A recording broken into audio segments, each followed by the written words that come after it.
Hello, good morning po. Ako'y magluluto ng kalderetang buto-buto ng baka. Ayan po yung mga sangkap niya. Ayan, sibuyas, bawang, peppers, carrot, patatas, yung kanyang liver spread, tomato sauce, saka yung cheese. Ayan po, mamaya po hanguin ko na yung aking pressure cooker na buto-buto ng baka. Ayan po, yung ating pressure cooker. Ang tama na po ito ng oras. Pwede natin itong patayin. At hanguin. Ayan po, pinalamig na natin yung pressure cooker para mabuksan natin siya. Ayan po yung mga sangkap. Pakiwas po yung next na gagawin ko. Ayan, buksan natin. Tingnan natin kung malambot na. Uy! Super lambot. Ayan, gagawin na natin yan. Igisa na natin. Yan, gisa natin sa sibuya, ang bawang. Yan.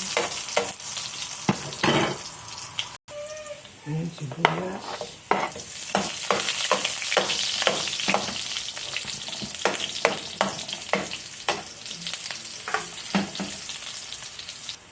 Yan, magigis din tayo ng kagalaman.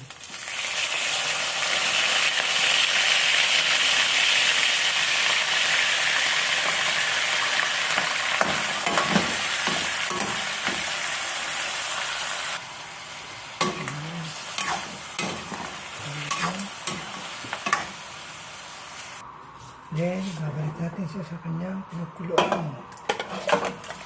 Ayan.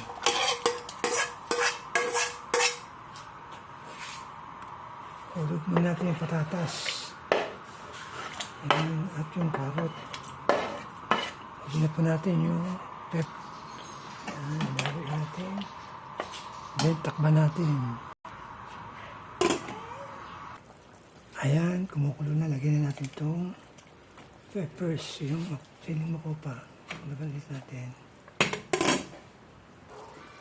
Yan, lagyan natin yung tomato sauce. Mamaya, ilalagay natin yung kanyang keso.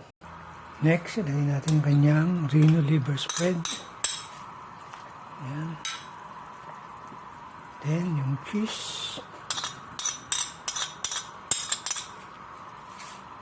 Luluin natin siya. Impla natin ng konting bechin para sumarap. Yan. Haluin po natin. Then tikman natin.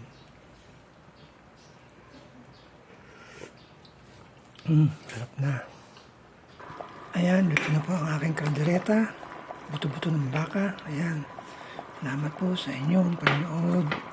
Pagsuporta sa lahat ng aking mga video. God bless us all po. Thank you.